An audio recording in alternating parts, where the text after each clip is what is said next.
Yo, honkies, what's up? Jay back with you. Today I'm out here on my second range trip after the makeover of my Bulgarian 74. So I figured I would bring you guys out here with me and kind of show you what I did, how I changed it up. I guess starting off, the most obvious, I went with the like the Makeover style polymer furniture set. I went with the OD green.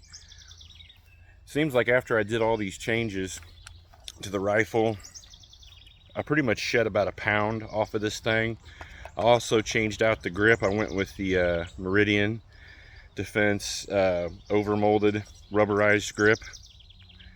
And then moving on down, I went ahead and changed out the dot mounting system. Went from the side rail to the Texas Weapon Systems biddy mount. I like this a lot. It definitely kind of streamlined it, and just put on probably my favorite budget dot on here, the Hollow Sun HS403R, the 2 MOA dot. As far as also furniture, I went with the Kyber Customs gas tube cover, the cheese grater or whatever. And after the first session, I took it out here. I ran it all day with the 74, you know, the zigzag factory muzzle device. And while I like it, and I definitely like the look of it, it definitely has a vibe, it just ended up being too blasty for me, especially for nighttime shooting. It just throws off a lot of fireball and concussive. So unfortunately, I guess, however you want to look at it, I went back to the Definitive Arms fighter brake. This does just so much better. It compensates almost as well, and it does a really good job at hiding flash. Plus, it's like 1.5 ounces versus 5.5 ounces, and it's quite a bit shorter. So I went ahead and went back to that. Still running the the Ghetto Streamlight TLR HL copy. Like I said, not because I think it's just as good, but I want to find out if it's good enough. I want to see if it can hold up being mounted to a rifle. I'm trying to think what else. Oh, I also, the last thing I ended up doing, I ended up putting an ALG extra strength recoil spring in here. I've never ran one, so I put one in this gun and my Romanian 1063 Wasser. So I'm kind of curious. I haven't even shot this yet. I'm just getting unpacked and unloaded.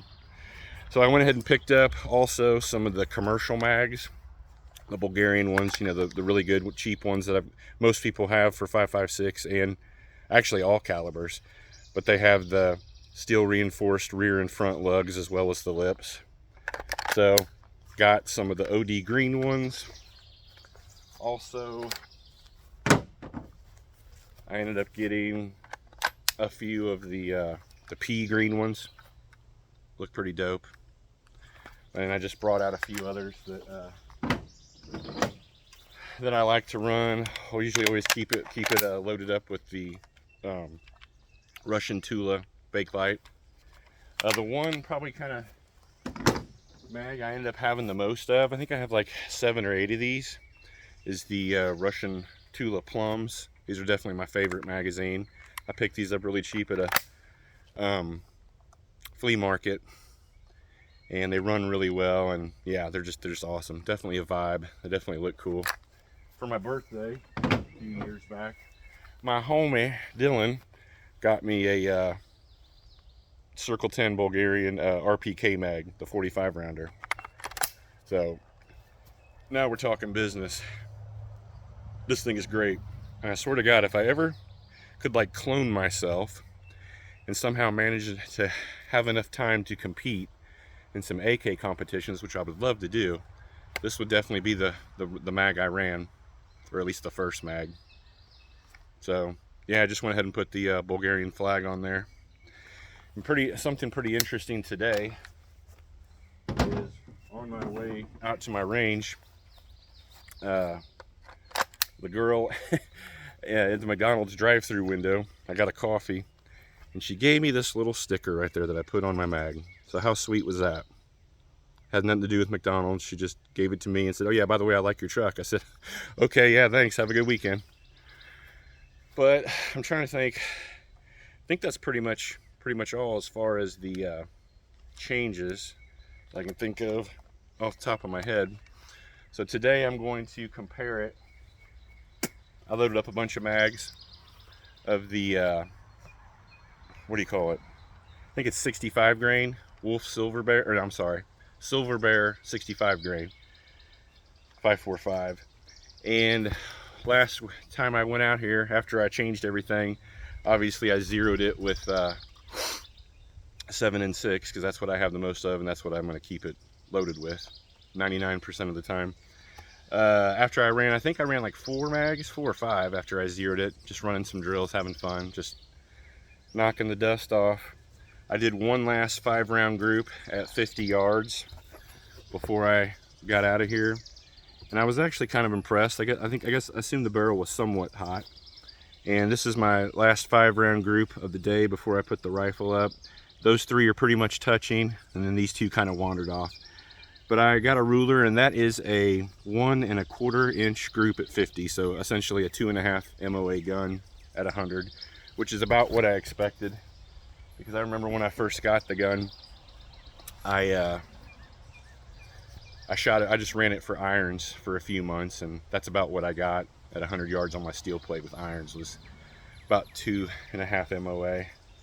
So yeah, other than that, I'm pretty pleased. Obviously, I kept the Zenitco extended charging handle, which I like.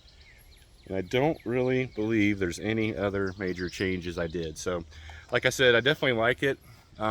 The wood was beautiful, and I really like the look of it. But I like this too.